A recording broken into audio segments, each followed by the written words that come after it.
Jama'a assalamu alaikum wa rahmatullahi wa barakatuh. A yau a cikin wannan shirin namu za mu gabatar da yadda ake haɗa air freshener. Kamar yadda aka sani air freshener ana amfani da ita domin a sa ma ɗaki ko wajaje domin ya kanshi. Ga chemical ɗin kamar haka wanda za a haɗa da su.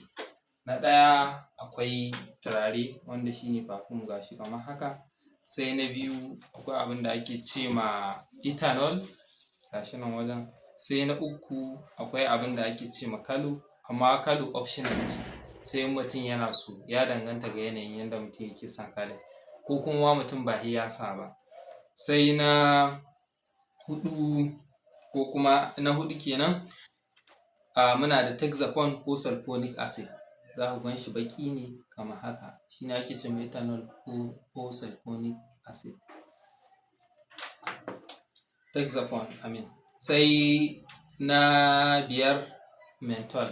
Ga menthol nan ana son shi ɗan kaɗan ake son shi saboda yana sa shi tashi. Sai na shidda whitener fara ce, ita ce za ta kama 75 cl kamar robar swan.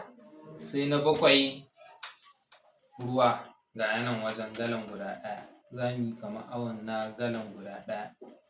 Waɗannan su ne chemical ɗin. Amfanin turare kamar yadda kowa sani ƙamshi. Sai menthol shi kuma yana taimakawa wajen tashi.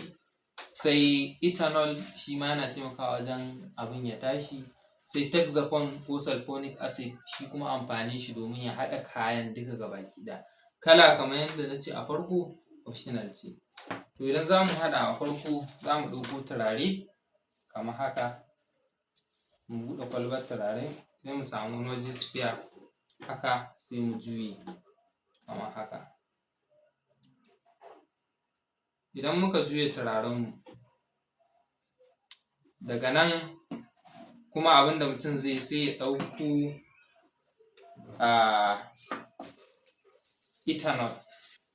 Ga yanan ethanol sai mutum ya fasa shi ma sai ya zuba shi a ciki.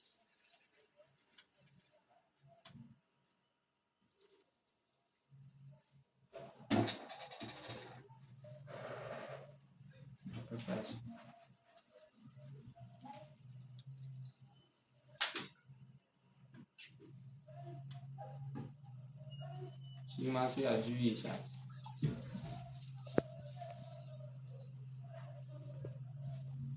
Da an sa ethanol daga nan kuma sai a ɗauko menthol wanda ga shi nan wajen. Ga menthol nan shi ma sai mu buɗe robar shi sai mu gauraye a ciki.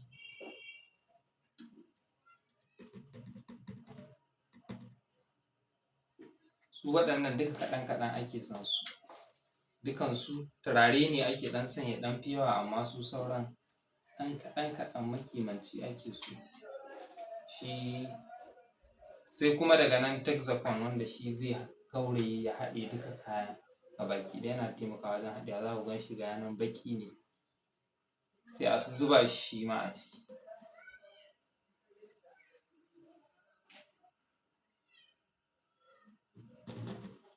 Ga yanan mun juye shi.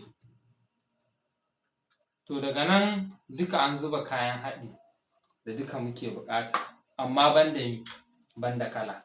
Kala kamar yadda na ce a farko optional ce, saboda in ka sa wani lokaci in ka fesa air freshener tana iya yiwuwa wajen yayi kala. Shi yasa